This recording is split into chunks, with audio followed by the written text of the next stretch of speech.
Yo, what's up? My name is Arushi, and today I'm going to be sharing with you my Christmas book haul.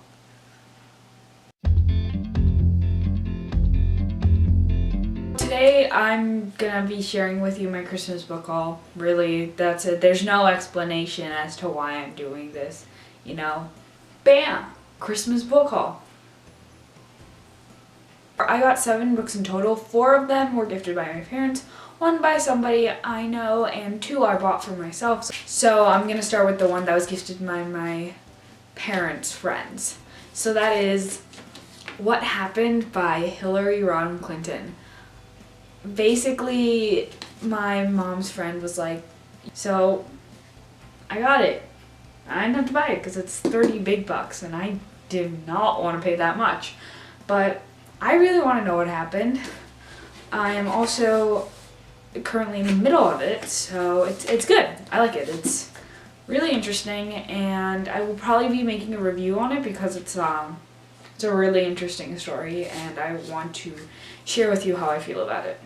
And I mean, if you don't know, it's basically Hillary's book, kind of entailing her experience through the 2016 election. So the next 4 books I got were from my parents, and the first one I got was Because I Was a Girl by Melissa de la Cruz.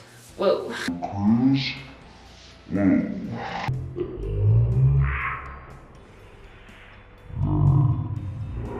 This is a collection of true stories from basically the 1900s, like the 1920s up until current day, and it just entails a bunch of stories by different women who have experienced different things and were pushed because of their parents or just like the barriers they faced and the dreams that they brought to life. So it's a bunch of different stories, so I want to read it like a little bit at a time. I don't want to just like go all in because it's like a little story here and a little story there. It's a nice book.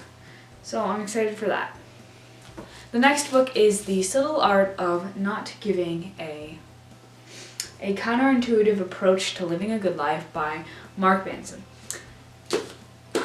I think this is going to be an interesting book. It's like a self-help sort of book that kind of entails like, how you should live your life and the not caring aspect.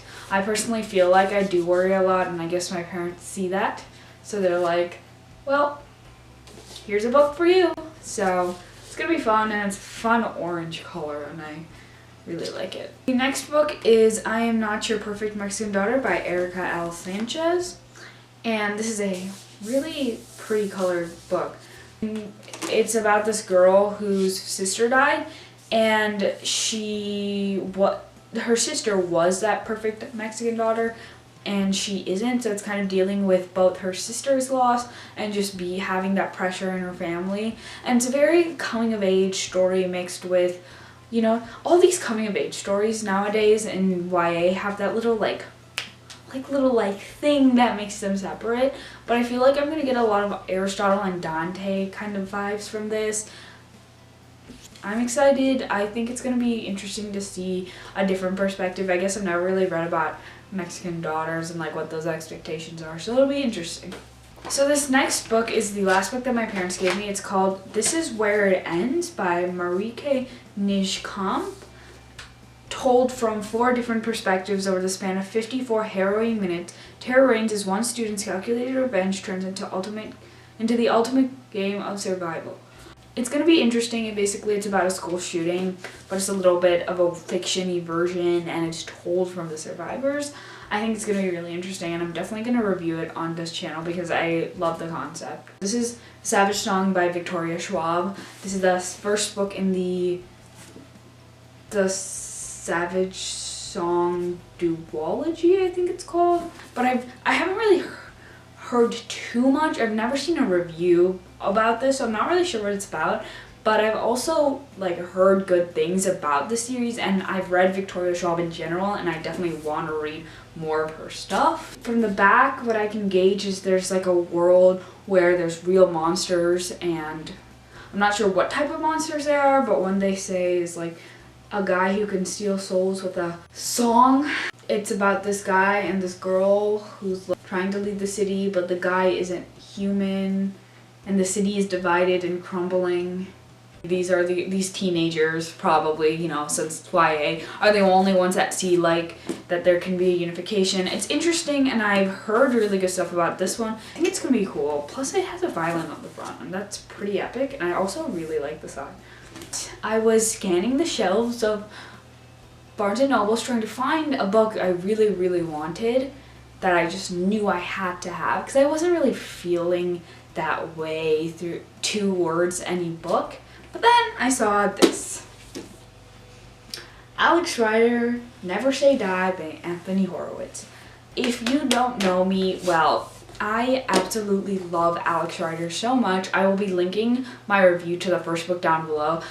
But I really like this series, and it's, if I haven't told you already, it's a teenage James Bond story about this guy named Alex Rider. And I was really excited because, well, I wanted this book so badly ever since I kind of had like some closure in Scorpio Rising, which is the last book that actually follows Alex Rider. So this is interesting, and I'm excited to see what happens. But also, next book, Alex Rider's Secret Weapon, is supposed to come out in the summer of 2018.